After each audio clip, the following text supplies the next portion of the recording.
नमस्कार, कृषि जागरण में आप सभी का स्वागत है। पावर्ड बाय स्टील इंडिया, मैं हूं आपके साथ अश्विनी श्रेष्ठा वानखड़े। देखिए, देश के किसानों को सशक्त बनाने के महत्वाकांक्षी प्रयास में कृषि जागरण ने MFI भारत यात्रा तो शुरू कर दी है, जो कि एक परिवर्तनकारी यात्रा है।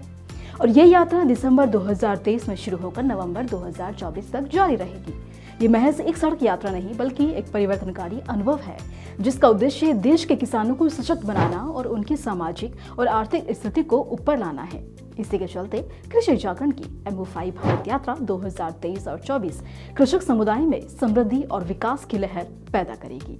पहली बार ऐसा लगा मुझे खेती करनी चाहिए, तो मैंने 5, 7, 8 साल पहले जमीन ली। 6 बीघा जमीन से मैंने स्टार्ट किया अपनी खेती को। आज मेरे पास 70 बीघा जमीन है और 70 बीघा में ये मान के चले अपन कि लगभग पूरे में मैंने गुआवा लगा दिया, अमरूद लगाया और उसमें से अभी मैंने 20-25 बीघा का गुआवा को तो लीज पे दिया है, जिसका मैंने 18 लाख रुपए सूखा लिया है, मतलब बिल्कुल बिना कोई खर्चे का मैंने पैसा लिया है। तो मैं सिर्फ यही कहना चाहूंगा कि आज की तारीख में कुछ भी करो पर मॉडिफाइड खेती करनी चाहिए।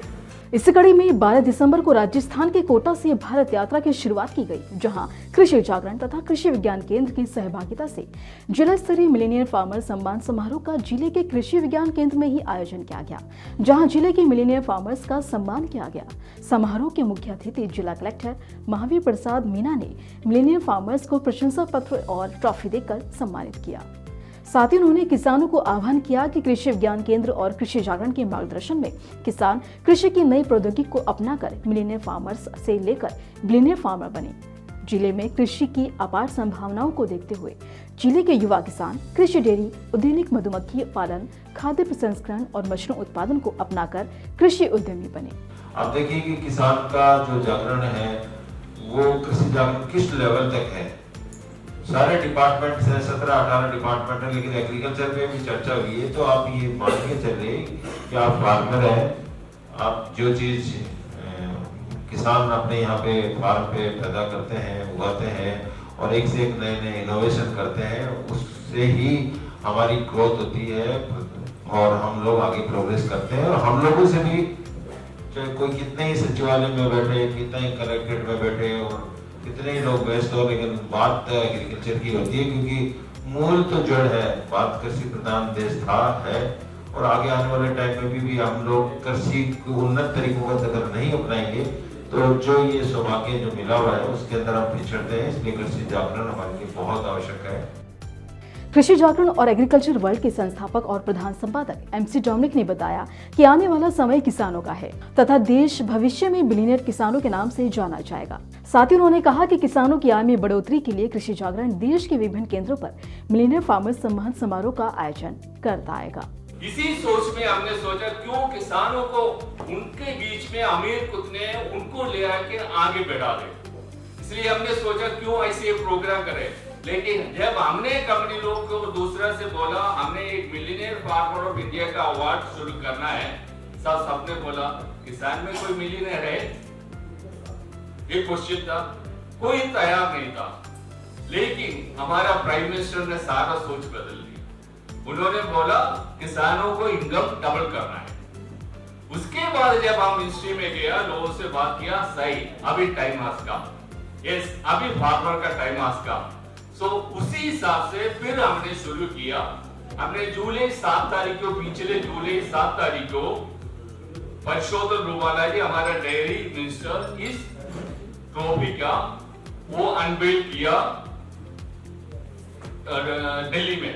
उसी टाइम हमारा प्लानिंग कमीशन का, नीति आयोग का, एग्रीकल्चर का इंचार्ज प्रोफेसर रमेशन और डबलिंग फार्मर्स इनकम दलवाई साहब, ऐसे बहुत कुछ लोग था। वो सबने स्टोरीज बोलने शुरू हो गए। अभी फार्मर सिर्फ मिलियनियर नहीं है, बिलियनियर भी है। कृषि विभाग के संयुक्त निदेशक हेमराज शर्मा ने कृषि विभाग एवं बागवानी विभाग के सह निदेशक आनंदी लाल मीना ने उद्यान विभाग की विभिन्न योजनाओं की जानकारी दी। कृषि के क्षेत्र में मैं बात करूं तो हमारे यहाँ पर जैसे नैनो यूरिया है, इसका प्रचार प्रसार किया जाएगा। आप जानते हैं कि यूरिया फर्टिलाइजर का उपयोग हमारे यहाँ पर बहुत ज्यादा हो रहा है, बहुत ही अत्यधिक हो रहा है।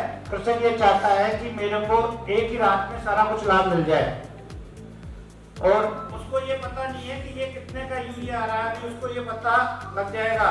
मैं आपको बताना चाहता हूँ कि यूरिया के एक बैग की कीमत वर्तमान में 1711 रुपए है।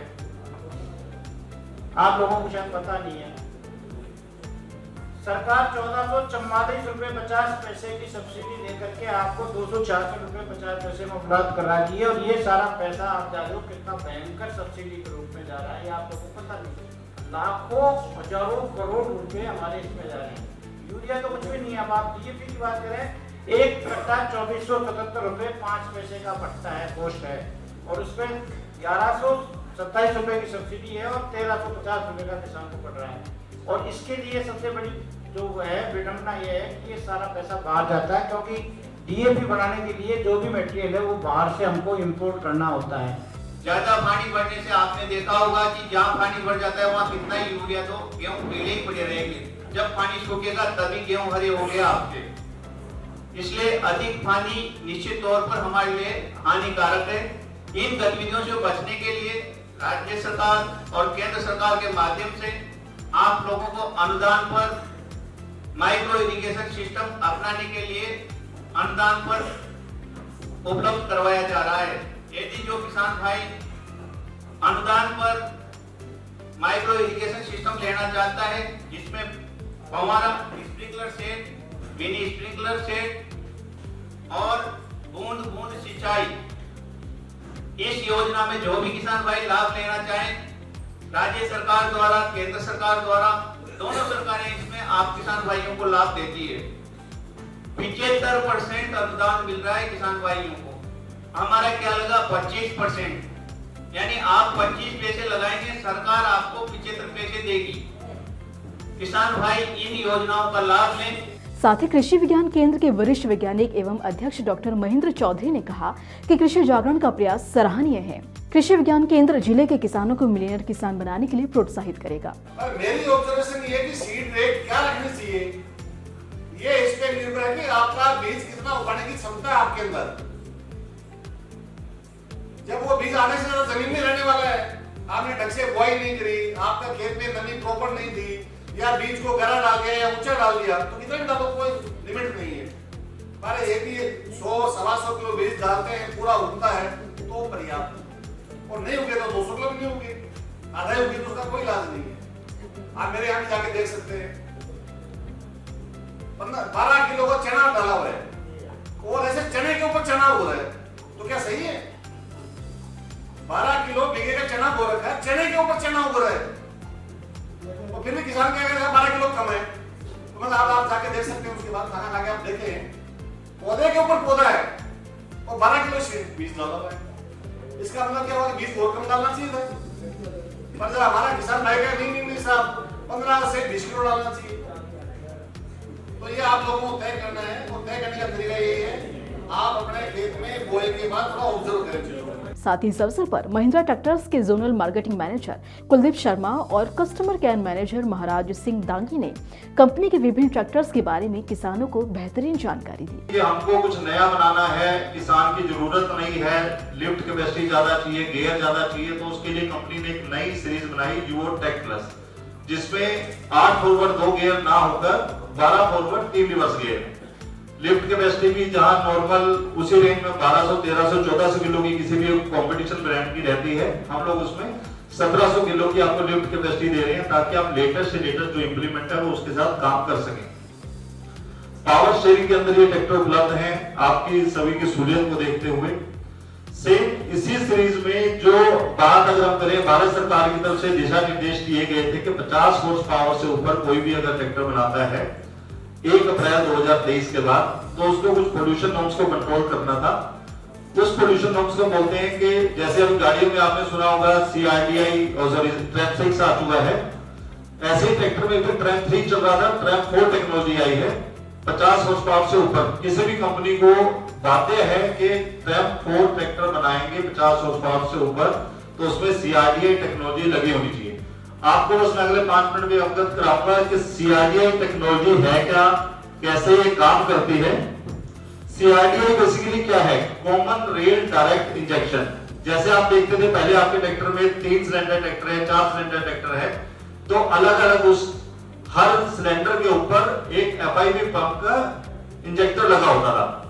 जो अलग अलग काम करता था। अब इसमें एक पंप से ही बार बार जब भी डायरेक्शन सेट होगी, इलेक्ट्रॉनिकली ये काम करता है, डायरेक्शन सेट होगी तो फिक्स अमाउंट के अंदर फ्यूल इंजेक्ट किया जाएगा और एक पर्टिकुलर सिलेंडर के ऊपर किया जाएगा। तो वहीं इस अवसर पर कृषि विज्ञान केंद्र के वैज्ञानिक डॉक्टर रूप सिंह ने रबी फसलों में रोग प्रबंधन की जानकारी दी और इस कार्यक्रम में सहभागी कंपनी महिंद्रा ट्रैक्टर्स और VNR नर्सरी रही और सहयोगी संस्था के रूप में कृषि विज्ञान केंद्र कोटा का सहयोग रहा। साथ ही इस अवसर पर खाद्य प्रसंस्करण में बोबी रानी, सुमन शर्मा, हेमलता सोनगरा, गायत्री वैष्णव, मधुमक्खी पालन में नरेंद्र मालव, हरिप्रसाद मीना, रामवीर, हरिओम मेहरा, डेयरी फार्मिंग में जिनेंद्र चौधरी, रोहित सिंह, जैविक खेती में युधिष्ठिर चांसी, प्रहलाद बैरवा, ईश्वर गौतम, समन्वित कृषि प्रणाली में धनश्याम यादव, ब्रजमोहन मीना, सुरेश मीना, बागवानी में मनोज खंडेलवाल और साथ ही गौरव खंडेलवाल को उत्कृष्ट कार्यों के लिए सम्मानित किया गया।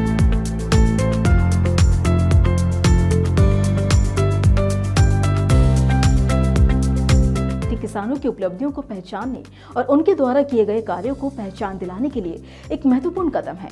ये राष्ट्रव्यापी यात्रा एक साल में 1 लाख से अधिक किसानों से जुड़ेगी और 4,520 स्थानों से गुजरेगी और साथ ही 26,000 किलोमीटर से अधिक की दूरी भी तय करेगी। साथ ही इतने बड़े पैमाने पर किसानों के साथ जुड़कर ये यात्रा उनकी सफलता की कहानियों को दुनिया के सामने लाएगी। तो आपको ये जानकारी कैसी लगी हमें कमेंट बॉक्स में कमेंट कर जरूर बताएं। फिलहाल के लिए हमें दीजिए इजाजत और ऐसे ही तमाम अपडेट्स के लिए बने रहें हमारे साथ। ब्यूरो रिपोर्ट, कृषि जागरण।